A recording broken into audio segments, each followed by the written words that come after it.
waaw salaam ziar naa leen namoon naa leen vidéo laa leen di defal chrono maanaam mooy nga ñëw gaare si diggante ñaari oto am na ñu ko tuddee huit parce que ni ngay duggee la da ngay ñëw def nii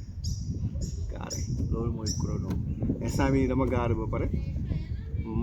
damay génne oto bi tegle ko si oto bi si rouge bi dugal ko léegi chrono nag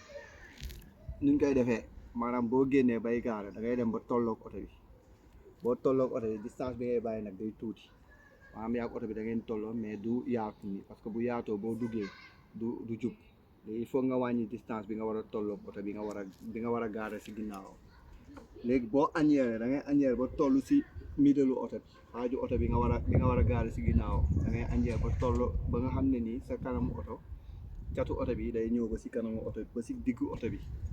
boobaa nag ngay commencé chronomètre foofu la ñuy wax 90 degré léegi oto da nga koy tourné ba mu jàkkaarloo ne le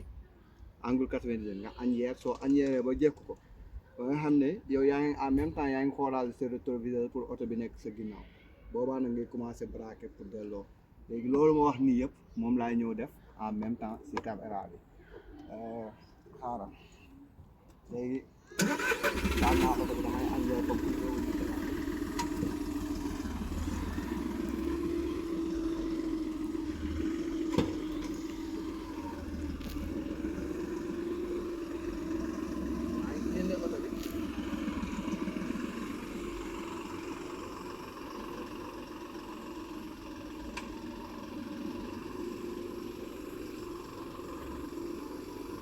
ñaari oto yi tolloo sama oto moo gën a gudd oto mais man li ma leen intéressé rek mooy gën a añeer ba gën a toll xaaju oto bi ñëw ma bàyyi ko mu jàll ba pare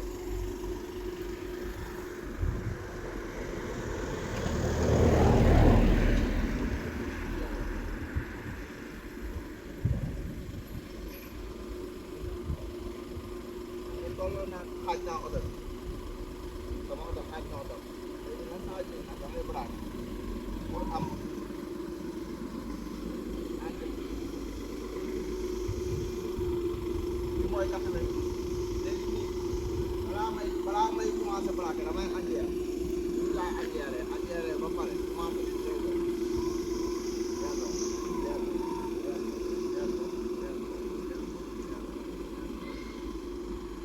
après mooy huit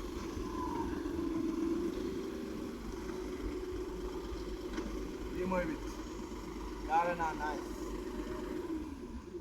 mais souvent ñaari diggante oto yi espace bi du yaatoo nii fii yaatu na donc dinaa ko mën a def mais de toute façon même bu ndawee même système la dafa amoon ku ma doon wax waxi commentaire ma def chrono ba ngi nii kon ziar naa leen dina wax partage leen vidéo yi like leen aimé leen kontaan nañ si remerciement yi ba beneen yoon next time loolu leen bëgg ñu def rek